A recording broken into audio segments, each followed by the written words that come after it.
নিজের জন্য একটু কিছু তালাশ করুন। মৃত্যু পথযাত্রী, যে মৃত্যুর মুখে শেষ পর্যন্ত সে আর সব ভুলে যায়, নিজেকে বাঁচাইতে চায়, নিজেকে বাঁচাইতে চায়। এই জন্য বাবা,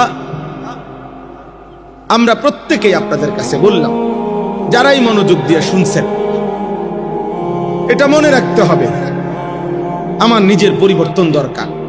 আমার ঈমান, আমার আমল, আমার আখিরাত ভুলে গেলে তো ভুলে গেলেন, ভুলে গেলে ভুলে গেলেন, ভুলে গেলে ভুলে গেলেন, কিন্তু মনে রাখবেন আল্লাহ আপনাকে ভুলবে না, আল্লাহ আপনাকে ছাড়বে না।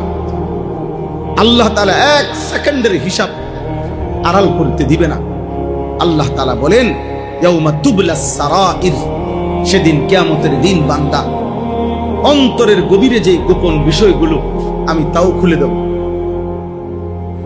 আফালা ইয়ালামু ইদা বু'থিরা মা ফিল কুবুর ওয়া হুসিলা মা ফিস সুদুর।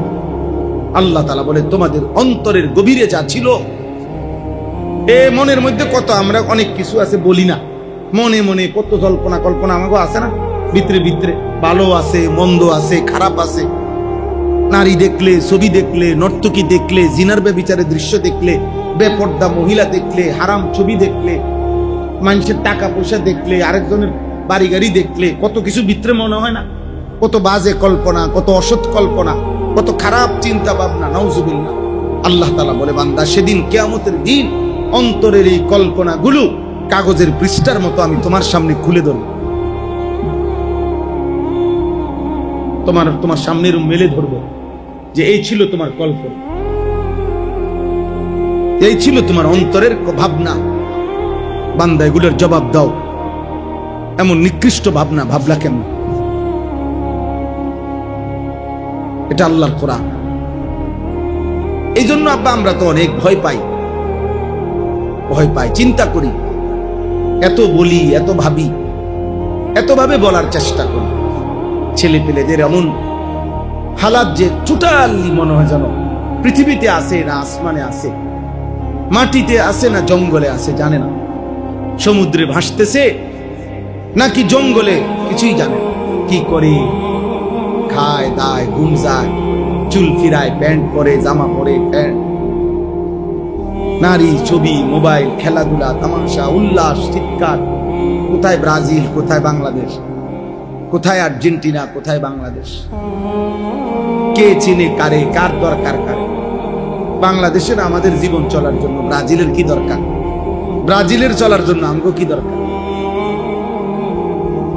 আর্জেন্টিনার আমগো কি দরকার? বলে, ওরা তো আমাদের কথা কয়দিন মনে করছে। আমাদের এই ছোট্ট দেশে আমরাই তো নিজেদের সমস্যার সমাধানই তো করতে পারি। এটা এই জন্য তো আমরা বেশি ভয় করি। আমরা যে সমস্ত পোলাপাইন দিন রাত নারী দেখে, ছবি দেখে, মোবাইলের অশ্লীল দৃশ্য দেখে, নর্তকী দেখে, আহা বা, তোর কপালে যদি এরকম একটা মহিলা পরবর্তীতে বিয়ের বউ হিসেবে জোটে তো বুঝবা কয় দিনে মার যায়, সর্বোচ্চ 20 থেকে 22 দিনে। যদি এখন তো খুব মজা লাগতেছে, এখন মোবাইলের নর্তকী তো খুব মনে হয় যেই হাসি, সেদিন বুঝবা চরিত্রহীন নারী যদি তোমার কপালে জোটে, ঘরে আইয়ে, তো বুঝবা কয়দিনে মাস যায়, কয়দিনে সপ্তাহ যায়। দুনিয়া এরকম হাজার হাজার মানুষ আমাদের জীবনে আমরা দেখি। আমরা তো হুজুর, আমরা তো ওয়াজ করার কারণে বহু মানুষ আমগরে ভালোবাসে, কত মানুষের কত দুঃখের। কালকেও এক ভাই আমারে এরকম জড়াইয়া ধরে বলতেছে, হাতে ধরে, হুজুর পারিবারিক বন্ধন, পারিবারিক স্বামী স্ত্রীর পবিত্রতা, চরিত্র এদের জন্য ভালো থাকে, এ নিয়ে আরেকটু ওয়াজ করে। আমি আজকে কিতাব নিছি গাড়ি, যে ঠিক আছে ভাই আমি আরো একটু পড়ি, আপনার বলমু, মানে আমগো বয়ান যেহেতু ওই যে ছেলেরা রেকর্ড করে, তো এগুলো তো আবার দেয় না। এখানে শ্রোতা না থাকুক, সারা দেশ থেকেই তো কোনো না কোনো ভাবে কি করে শুনে। তো ও এটা বলছে যে জোর পারিবারিক বন্ধন খুব দুর্বল, এখন স্বামী স্ত্রীর সম্পর্ক খুব দুর্বল, কোনোভাবেই বেডি নিয়ন্ত্রণে রাখা যায় না। আশ্চর্য, কোনোভাবে মহিলা পুরুষরে বুঝাইতারে না, পুরুষ মহিলারে বুঝাইতারে না, স্বামী স্ত্রীর লগে কোনোভাবেই বনে না, স্ত্রী স্বামীর লগে কোনোভাবেই বনে না, কোনোভাবেই পারতেছে না। কেউ কাউরে মানতে চাচ্ছে না, কেউ কাউরে মানতে চাইতেছে না, কেউ কাউরে। 6টা মাসও মহিলাটা আপন বাপমার লগে, ছেলেটা তোর স্বামী, এই স্বামীটাকে এই 25 বছরে বিয়ে করছে, ছেলেটা 26 বছর বয়সে, 26টা বছর জন্মের থেকে এই যেই মা তারে লালন পালন করছে, এই 6 মাসের ভিতরে এই মহিলা এত বড় দুশ্মন হয়ে গেল। 1 বছরের ভিতরে এই মা এত বড় দুশ্মন হয়ে গেল। 26 বছর যেই মা বুকে রাখলো, কি ভাই? 28 বছর যেই বাবা রক্ত পানি করে, আমার আব্বারে দেখছি আমি, একটা গেঞ্জি 2টা গেঞ্জি আব্বার ছিল বছরের পর বছর। কোন সময় গেঞ্জি ধুইতে দিলে আমি অনেক সময় ধুইতাম না, মারে কইতাম আমি আব্বার গেঞ্জি দিয়ে ধুইতাম না, এটির মধ্যে এত ঘাম আমি পারতাম না। তাইলে যেই বাবা যেই মা এত কষ্ট করছে, আজকে পরিবার, এই নারী পুরুষ সবার আপনার মোবাইল আসক্তি, খামখেয়ালি, বেহায়াপনা, পাগল হয়ে গেছে। যেন বাজারে এই পরিমাণ মহিলা করে জিগানো দরকার যে বোন আপনি বাইক থাকেন কোন টাইমে? আপনি যদি শনিবারও দেখি মার্কেটে, রবিবারেও দেখি মার্কেটে, সোমবারেও দেখি আপনি বাজারে, মঙ্গলবারেও বাজারে, বুধবারেও বাজারে, শুক্রবারেও বাজারে, আপনি বাইক থাকেন কোন দিন? গরুর বাজারও যায়, হ্যাঁ গরু বাজার, পাঙ্গাস মাছের সামনে দেখবেন বেড়ি দাঁড়াইছে, ধনিয়া পাতা, কাঁচা মরিচ, খিরা, টমাটো, দুন্দুল, করলা, মাছ, কোনো কিছু বাকি নাই। মহিলাকে লজ্জা দেওয়ার উদ্দেশ্য না। আর বেশরম মহিলা যদি কয় এডি কয় কা, তো আমনে কিতা কইত? আমনে বলতো কিতা? কি বলতো আপনারে? এই জন্য আমাদের মেয়েদেরকে দিন শেখানো দরকার, দিন শেখানো দরকার, দিন শেখানো দরকার, দিন শেখানো। ছেলেরা তোমাদের আল্লাহর দিকে ফেরা দরকার, গুনাহ ছেড়ে দাও বাবা। এই যে কয়জন যুবক আছো, তোমার সেফের জন্য আমি অনুরোধ করলাম। আজকে একটা ছেলে, সে ডিগ্রি পড়ে, আমার কাছে বলতেছে, তাইলে কলেজে পড়ে, এই হাতে ধরে অনুরোধ করছে, হুজুর একটু খাস করে দোয়া করে, একটা চরিত্রবান নেককার মেয়ে, পরিবার থেকে বিবাহ শাদী খুঁজতেছে, একটা চরিত্রবান মেয়ে, ভালো নেককার মেয়ে যেন আল্লাহ জুটায়। এইটা এখন আইয়া বিয়ের বেলায় আইয়া হাতে এটা বুঝে বেডিকে যাতে ভালো হয়। কিন্তু নর্তকী যে সময় দেখে, আজকে তখন তুমি, আমি ওই ছেলের কথা বলতেছি না, মানে বুঝাইতেছি, 12 বছর ধরে যেই তুমি উলঙ্গ ছবি দেখলা, ওইগুলো একটা নিয়ে আইতারো না? বুঝেন নাই কথা? ওইগুলো একটা আনো, তোমার মোবাইলের একটা নর্তকীরে আনো। তুমি না তার রূপে মুগ্ধ, তুমি না তারে দেখতে দেখতে শরীর, যৌবন, স্বাস্থ্য, সুরক সব নষ্ট করে লাইছো। তাহলে এই জন্য বললাম, এটাই কথা আপনাদের কাছে। এই যে দেখেন, আল্লাহ তাআলা বলছেন সারা পৃথিবীর ইমানদার, ইমানের রক্ষা, আল্লাহর ভালোবাসা, আখিরাতকে প্রাধান্য দেওয়া, এর জন্য উদাহরণ দিছে। কার উদাহরণ? একজন নারীর উদাহরণ। কার উদাহরণ বলেন না? নারীর উদাহরণ। সেই নারীটাকে, সেই নারীটা হলো ফেরাউনের স্ত্রী আসিয়া। ফেরাউনের স্ত্রী আসিয়া, ইমরাআতা ফিরাউন। ওয়াদারাবাল্লাহু মাসালাল লিল্লাযীনা আমানু ইমরাআতা ফিরাউন। পৃথিবীর সমস্ত ঈমানদারের জন্য আমি আল্লাহ উদাহরণ দিলাম ফেরাউনের স্ত্রী আসিয়া। কেন? এক কথাই বলি, এই আর 2-4 মিনিট শেষ করে দিচ্ছি। আসিয়া এমন একজন মহিলা ছিল, যে একজন মহিলার জীবনে 2টা জিনিস তার আনন্দের, সুখের বস্তু।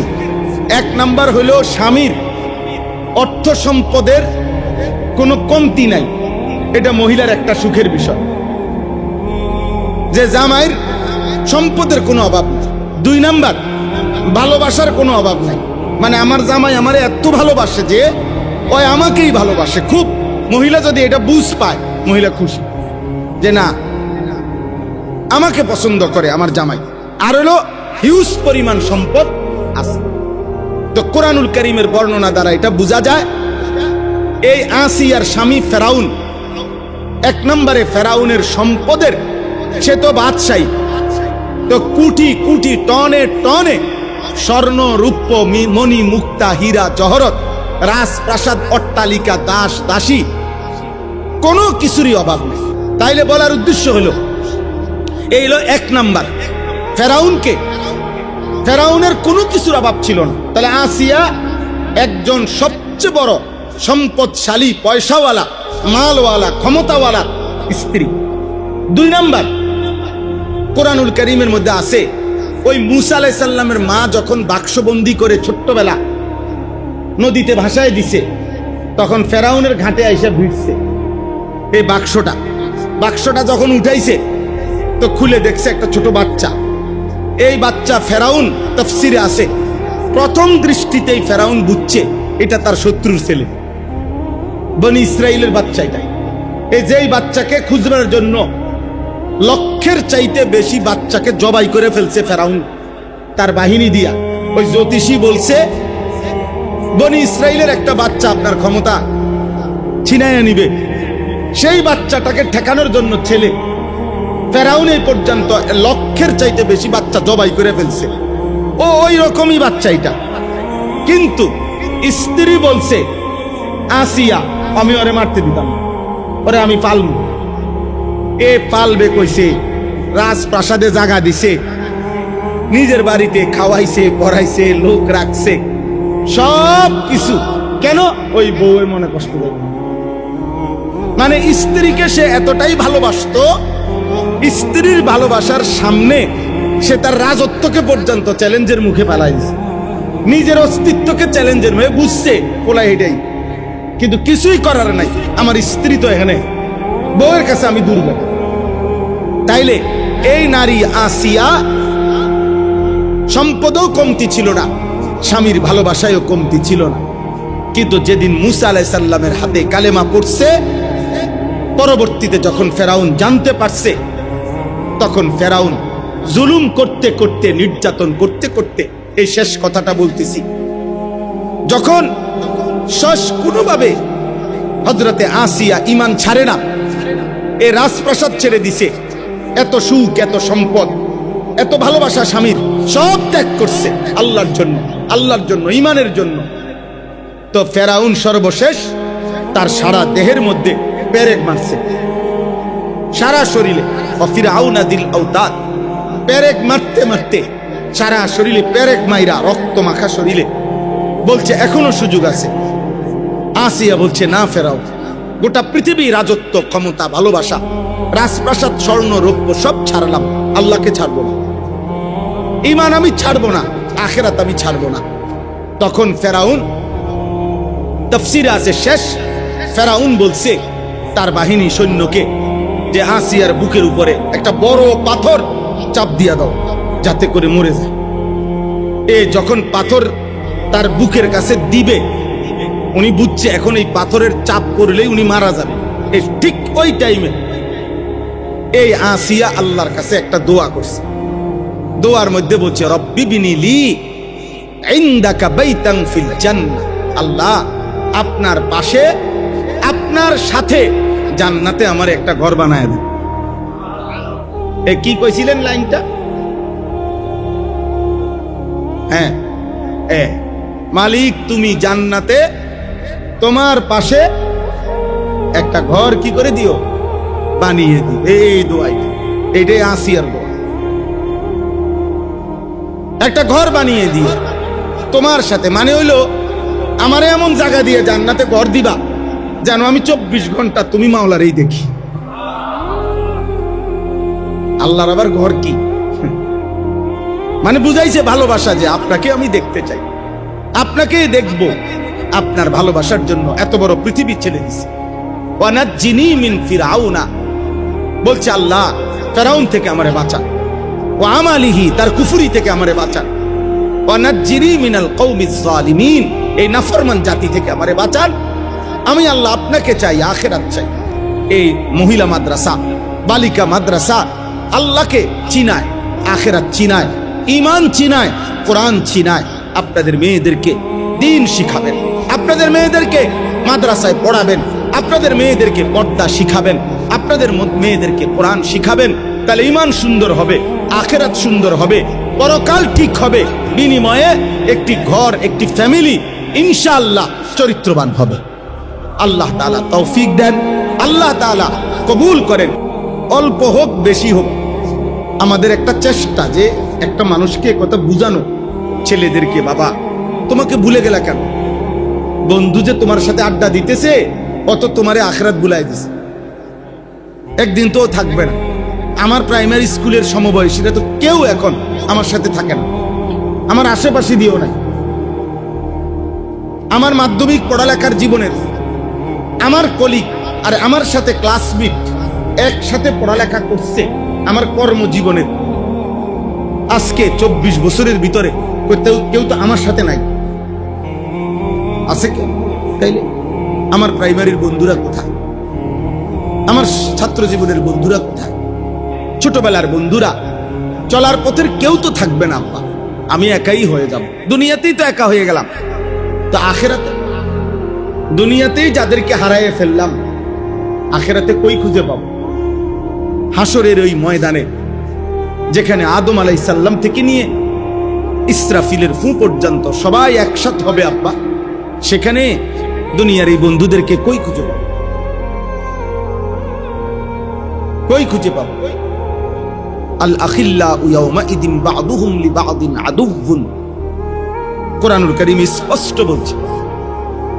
আল আখিল্লাউ অর্থ হলো বন্ধুগণ, ইয়াউমাইদিন সেদিন মানে আখিরাতের দিন, বা'দুহুম লিবা'দিন একে অপরের জন্য হয়ে যাবে আদুউন শত্রু। ইচ্ছা করে পরিচয় দিতে চাইবে, চিনলো চিনতে চাইবে, ডাক দিলেও চিনতে চাইবে, কি না কই কি বিপদে ফেলা, যদি কই দোস্ত একটা নেকি দাও। মা পরিচয় দিতে চাইবে না, ফুতে যদি কই এলাই নেকি দিতাম। সন্তান মাকে চিনবে না, স্বামী স্ত্রীকে চিনবে। তো কোরআনের আয়াত, ইয়াউমা ইয়াফিরুল মারউ মিন আখিহি ওয়া উম্মিহি ওয়া আবিহি ওয়া সাহিবাতিহি ওয়া বানি। আল্লাহ তাআলা বলেন ভাই পলায়ন করবে, মা বাপ পলায়ন করবে, স্ত্রী পলায়ন করবে, সন্তান পলায়ন করবে। লিকুল্লি ইমরিইম মিনহুম ইয়াউমাইদিন শা'নুন ইউগনি, প্রত্যেকেই তার নিজেকে নিয়ে ব্যস্ত হবে। সবার নেকি দরকার, কারো দিকে চাইবার টাইম নাই। আমি তো আমার জান শেষ, নিজের নেকি তালাশ করি। অথচ এই নাফরমানকে 365 দিনে, খোদার 1 বছরে মুয়াজ্জিন এই বেঈমান রে কোনদিন ফজরের নামাজে 365 দিনেও আজান দিয়া এই নাফরমান রে একদিন উঠাইতে পারে। এত বড় নিকৃষ্ট নাফরমান। আজ এই নাফরমান রাত 2টা বাজো সাজা, রাতের 4টা বাজো সে ঘুম নাই চোখে। একসাথে ইউনিভার্সিটি পড়ুয়া, আফসোস জাতির, আফসোস আব্বা। দেশের সর্বোচ্চ মেধাবী যারাদেরকে বলে, যারা পড়ুয়া, তাদের ছেলে মেয়ে, যুবতী ছেলে মেয়ের উল্লাস দেখলে, খেলা দেখতে হেরা কোনো খেলেও না, হেরা কোনো মেন গ্যালারিতেও না, স্টেডিয়ামেও না, এখানে হাজার মাইল দূরে টেলিভিশনের পর্দার সামনে বইয়া খেলা চাইতে গিয়া যেই নাচাটা নাচতেছে উপযুক্ত যুবক যুবতী, আস্তাগফিরুল্লাহ, কত নিকৃষ্ট মানসিকতা।